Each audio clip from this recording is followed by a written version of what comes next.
Hey guys, how are you? It is a gorgeous, gorgeous Sunday afternoon.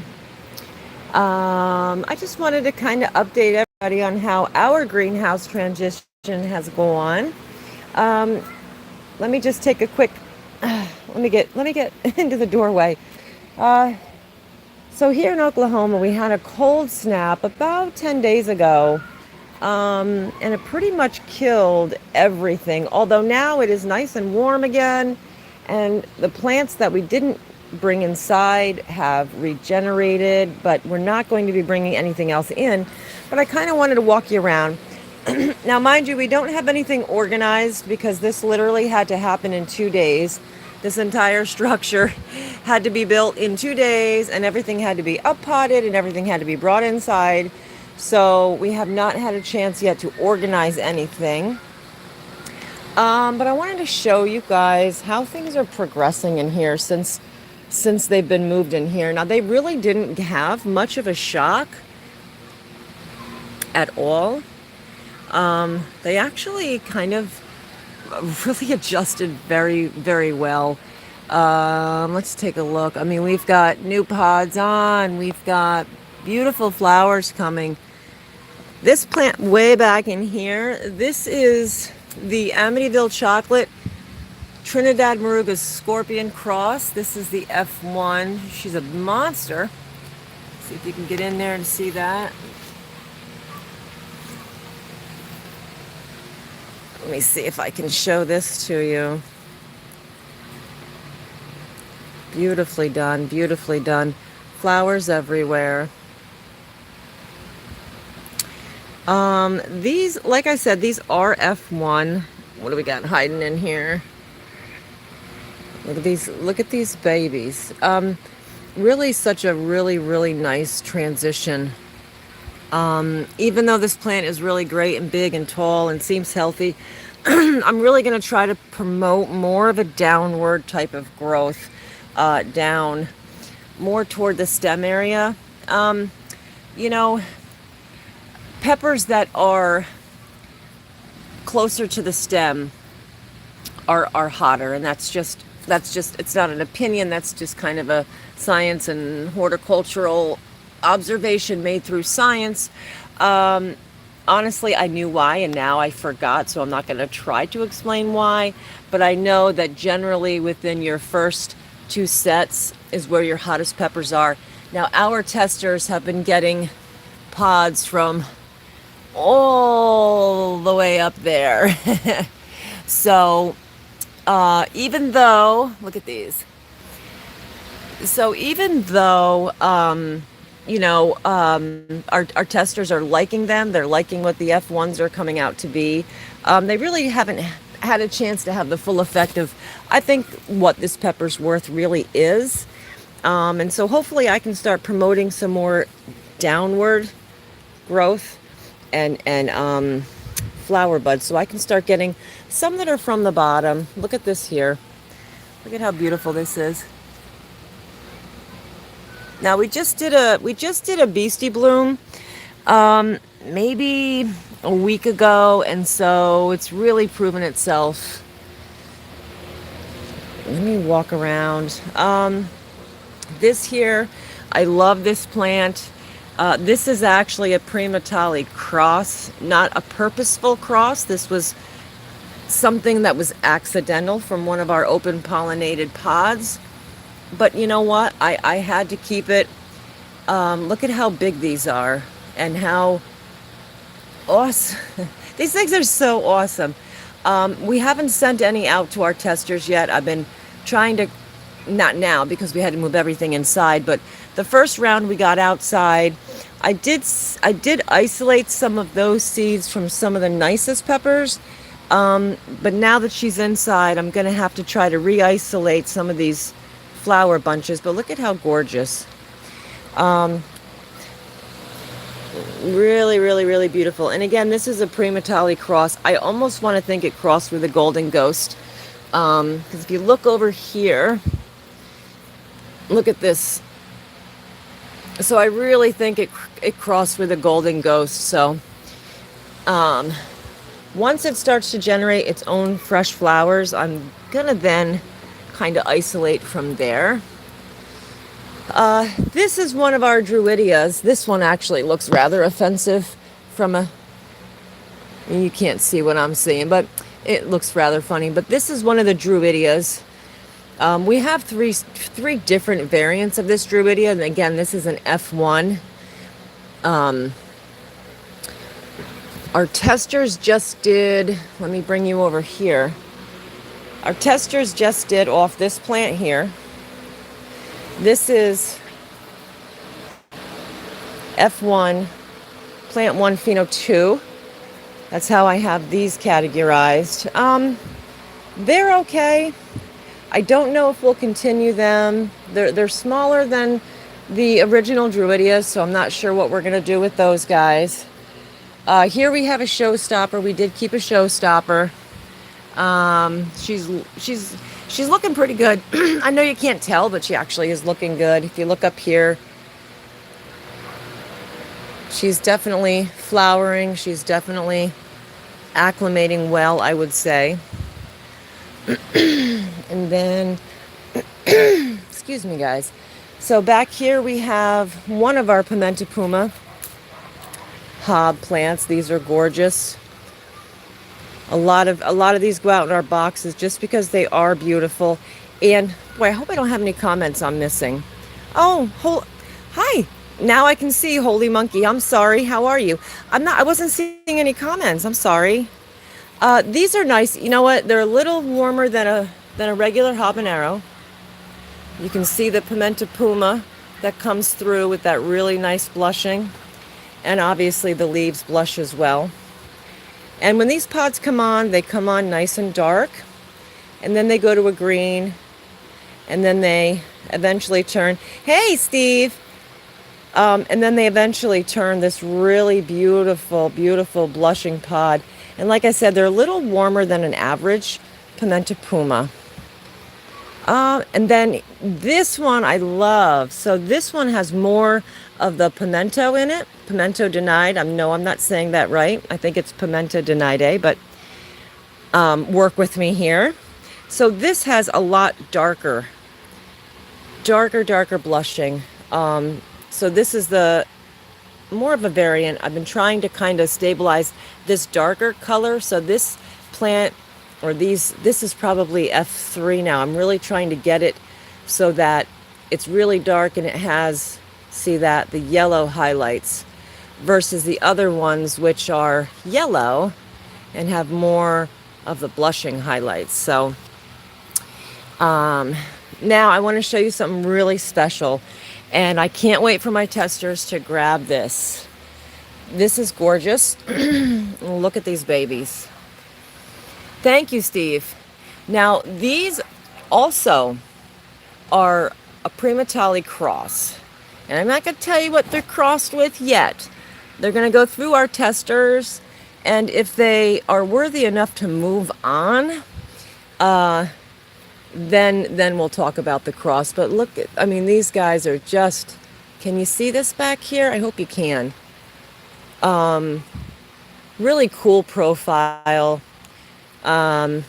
Really, really gnarly inside. Look at that. Another face. You see that face there? You know, but I really have a lot of hope for these. So these should be going out to the testers really soon. Don't they look hot, Steve? Thank you. Thank you.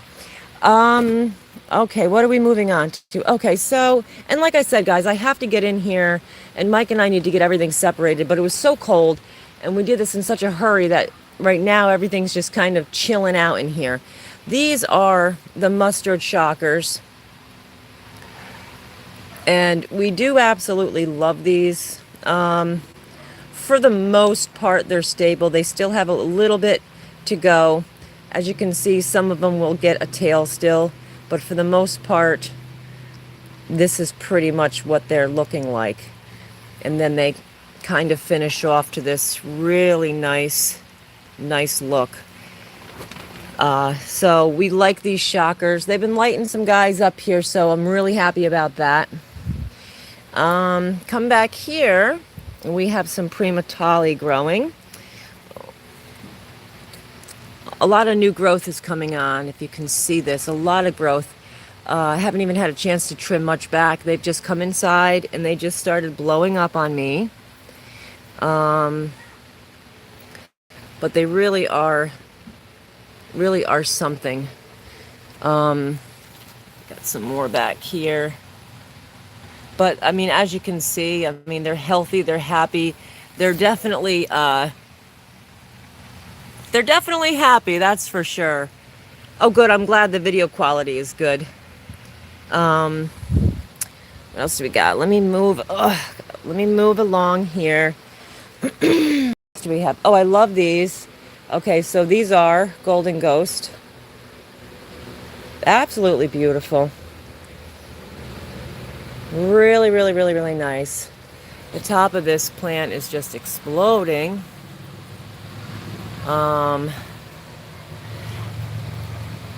And these guys are really doing quite well. And now you can see maybe when I say that I think that other Primatali has crossed with a Golden Ghost, because it does have that characteristic.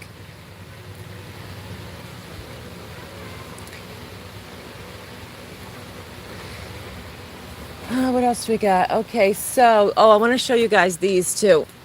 This guy I just cut down because I cut him down about 4 days ago, and believe it or not, you can see the nodes starting to come in. Thank you. I appreciate that. Kevin, how are you? How are you? Listen, we had a really rough start of the season. We had 2 floods where 2/3 of our plants were underwater twice. We had a really rough go, so I'm really honestly grateful that we are at this point. So these are really, I just love these two. Again, a really cool gnarly pod. I want to get these out to the testers as well. I'm loving these. These are obviously F1. They are not stable at all, as you can clearly see. But I absolutely just love them. And I have high hopes for that one as well. Look at this one here. Oh, man, this is awesome. Look. Look at that. That is just so cool. So we'll get these out to the testers. So if you guys know any of our testers, I'm sure you do. Mr. Miller Time, Chris Miller, and Thomas. You guys know Thomas. I call him Thomas 2. Because if I can get him past a 2, I know I'm doing good. And then we have Late for Work, and we have Scoville Unit, and we have Uncle Bull Cow. A lot of flowers up here. A lot of flowers up here. Really nice. Here's some special guys. I've got to isolate all these guys. Let me show you some beautiful things here. You guys know what that is, I'm sure. These all need to get isolated. Again, this was kind of a mad rush to get everything in. Looking amazing. Is it? Yes, it is. Yes, it is, sir. But look at how well they are acclimating out here. They don't care about anything. And these 2 plants actually came out of the isolation room.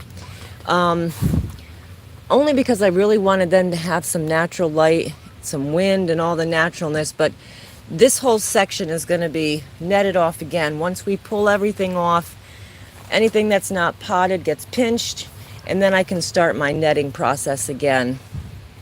But really just a beautiful bounty here. I can't tell you how grateful we are. And then this monster, he's getting moved as well. This is the Primatali Bleeding Calyx BBG. Not impressed with this. And I was telling Chris in his video that he did the other night, aesthetically, I think that these peppers are awesome. I think the potential is there for them to be a nice pepper. These are F1 as well. Regardless that they don't have crazy, stupid heat, I'm going to continue growing these Mike and I want to see what the F2, look at this, F2 and F3 can do for us. And you know what? If it's not the hottest pepper out there, the burner, that's okay because they're just beautiful. They really are. Hopefully you guys can see that. Question: how do y'all handle the humidity in the tunnels? I'm having trouble keeping humidity under control. It's a really good question. I'm stuck. Okay. So we've got obviously a small floor oscillator. Okay. And because our floor is open, we're obviously always going to get natural moisture anyway. You're going to get condensation, obviously, throughout the night and everything. So what we do is we have obviously our thermos, and they're set up in different areas. And so what I can tell you is peppers do prefer it a little more humid. Okay. So if I'm wrong, and I might be wrong, but I'm going to say that 70 to 78% humidity is what we have found these peppers thrive in the most. Look at this here. Look at these babies growing. I must have threw a pod in there and they decided to take off. So for us, we have found that between 70 and 78, they really do actually thrive. But if you're having an issue where there is too much humidity and it's affecting your plants, you're starting to get some mildew, you're starting to smell that musty, mildewy smell, I don't know what you're using for a heat source. We have actually gas, and I'm going to show this to you. So we have a gas heater hooked up right here. And this is really good because it produces that dry air. And so for us, when it's really, really humid, if we start getting into the 80s or the 90s with our humidity, we crank that sucker up and we will actually stop watering for a day or two to kind of let it dry itself out. We also open doors. So generally all day long, as soon as it starts to get warm enough in here, because we try to mimic summer. So when it gets warm enough in here, all the doors come open, all the fans are on high, and we just air it out, and we air it out, and we air it out. And, a lot of times with folks, it is a matter of things are just not, watering too much can be an issue.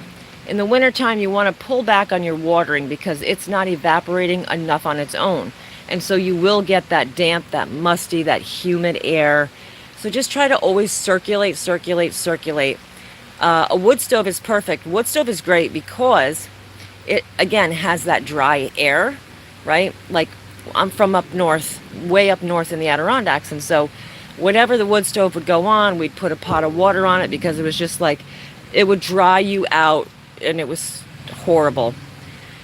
So that's what I can suggest to you as far as humidity. It can be difficult, especially with a lot of plants. And so you just, you got to monitor it. I'm sure you have a thermostat, but if you don't, definitely get a thermostat and kind of monitor how you're doing on that. But that is all for now, guys. I just want to do a quick walkthrough. We've got a few days here between separating. We have to, this end down here has to get set up for isolation. Everything has to be moved over to here. So we have a lot of work to do, but that's okay. We managed to keep the best of the best, and we managed to keep everything that was important, and that's what matters. And so now more work begins with isolation and cutting things down and promoting that downward growth, promoting this growth again here to get these things to sprout, kind of like this. You want it to sprout, and you want it to start producing flowers lower. The lower to the base of your plant is where your hottest peppers are going to be. So a lot of times when you see our testers testing, and I will tell people, these are from the top of the plant. They're end of the season, yes, but they're from the top of the plant. So, people who do a lot of growing, they understand what I'm saying when I say that, because those types of details actually, they really do matter. Beginning of the season matters, mid-season matters, and end of season matters. And so I always go back in my books. I have probably 5 or 6 books of notes and different years and different growing conditions and different things that I've noticed. And so I make all these notes. And so, you know, little things like that that you tweak can really help things in the long run. These are great. These are a Mike's Mamp cross. Absolutely great. I got to start picking in here though. So that's it for now, guys. If you have any questions, just drop them down here in the comments. Give me a like if you liked it. Share it. Subscribe, whatever you guys do. And we're going to try to bring you a little bit more of winter greenhouse growing. So until I see you, be good.